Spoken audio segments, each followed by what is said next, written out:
Hi, welcome to 151 Garage. I'm Sean. I'm Jill. And today we're just going over basically what I think, my first impressions with the vehicle, the Bronco Sport. Now, I have had very limited access to it. Judge said so. I've only been in it 3 times. The first time was basically when we picked it up for the first time.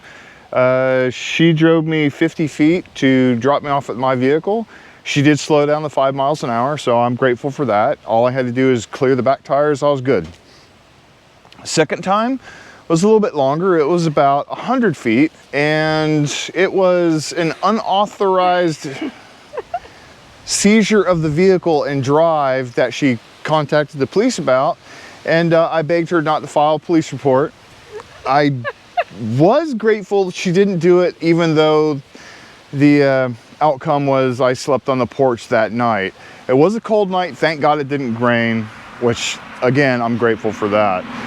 Now, the third time was an extremely supervised drive from the road backing into our driveway. She was looking at me like a hawk, making sure I didn't take off the other way. She had road cones out, stopping the road, everything like that. So again, that's about as far as I've gotten.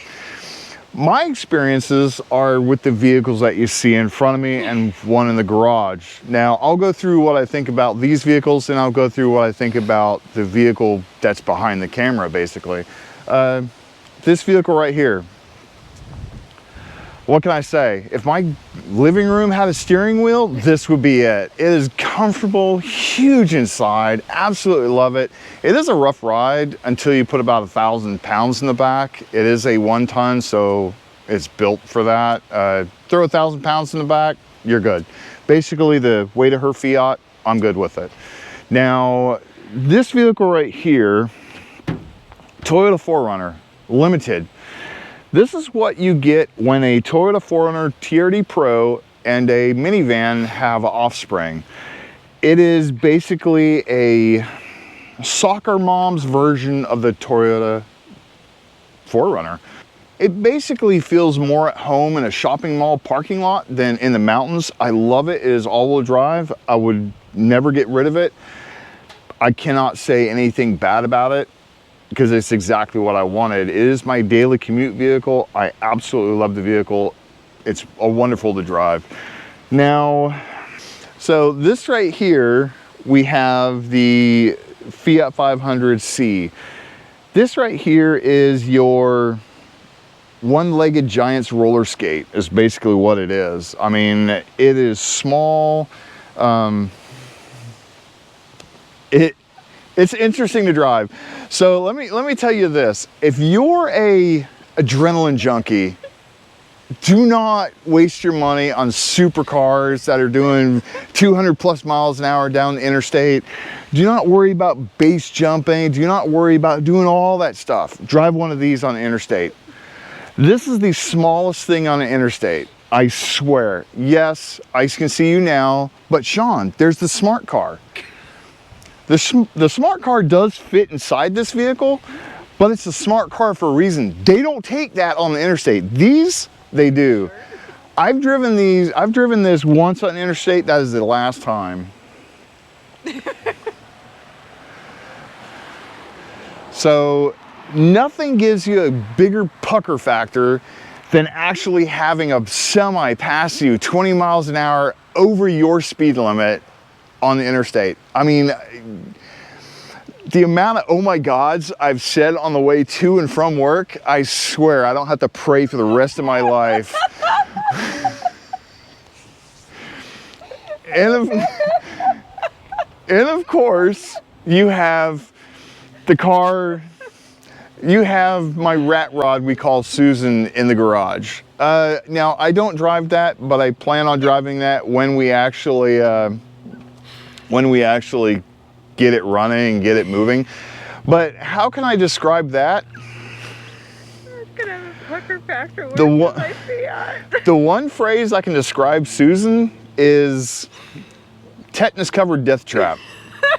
Everything in that car is pretty much designed to kill you. So pretty much Australia on wheels. That's it. I mean, that's basically it.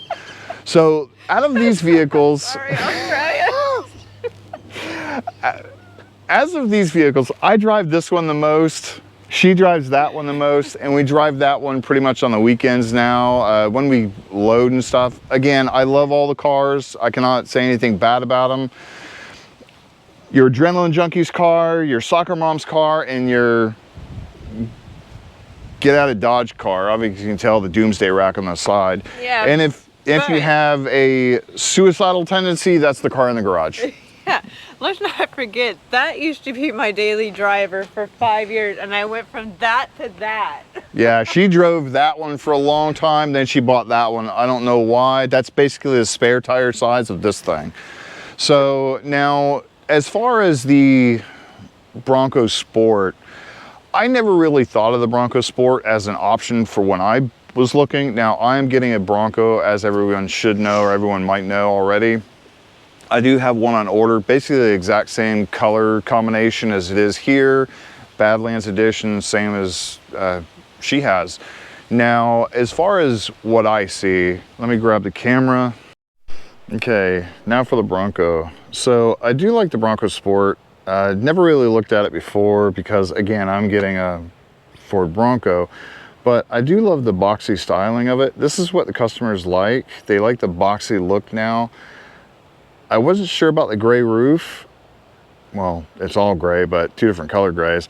I do like this color combination because basically this is the same color as mine. One thing I have noticed with this is the lack of Ford badges. Now, that is the entire set of badges for the entire car. So this right here is the only Ford badge on the entire car itself, on the outside anyways. I don't think there's many on the inside either. So to show you, there's no badges on the outside, on this side. Basically, you have your horse on the wheels, you have your Bronco Sport right here. You basically same thing here. You have the label for the Badlands, and you have the Bronco Sport on the front. Actually, it's just a Bronco on the front. So again, no Ford badges on the outside except for the back half. I do like, like I said, I do like the boxy styling. I think that's a real nice look. Looks a little bit more rugged. It's not your swoopy design like the RAV4s and your Mercedes and stuff like that.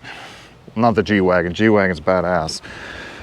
I do like the headlights. It resembles the bigger brother Bronco, but it doesn't go all the way on the inside of the light like the Bronco does. This basically starts on the outer edge and goes in. It is a really unique design. I absolutely loved it. I've driven it in front of it when they're on, and they actually have a unique look. You'll know this car from a mile away. Doesn't matter if it's coming, going, whichever. Now, there you go. Oh, it's blinking. Perfect. The blinking lights, there you go. Anyways, so again, I do like it. I love the color. I do think it's a nice vehicle. Now, this right here is a unibody where basically those two vehicles right there, the F350 and the 4Runner, are basically body on frame. And I suspect this one is going to ride a lot smoother than these two vehicles. We'll see, maybe. We're still in talks. Now, we do have negotiations undergoing right now for basically being able to drive this. She said something about it'll cost me a kidney, so I do have a kidney on OrganBay.com. Please, if you see it, bid if you need one. Hopefully I'll be able to drive it next week. We'll see. We'll see. Keep your fingers crossed for me, okay? Maybe. Maybe.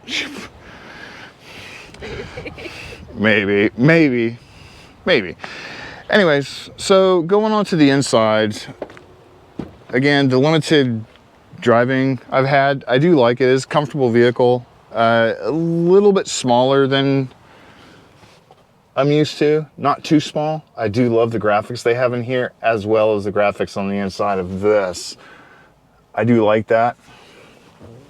It's unique, and I do hope the Bronco has that as well. I assume they do. Now, again, I like the vehicle a lot, so my honest opinion is if I didn't have the 4Runner, I would probably look at one of these. I do love the 4Runner. I'm glad she got this. This is kind of I love it. a nice transition from a tiny car to a big car, like the big truck. This is a medium in between.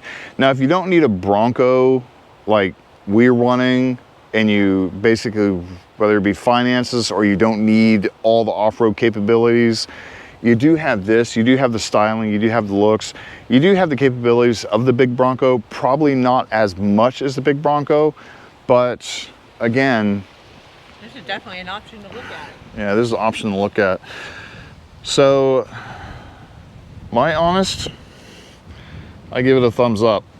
Going from that monstrosity, that gigantic truck that everybody calls beast, and looking at this, I actually like this a lot. God, I can't say anything bad about it. I mean, other than I don't have mine first. But I'm glad she got it. She did really, really well.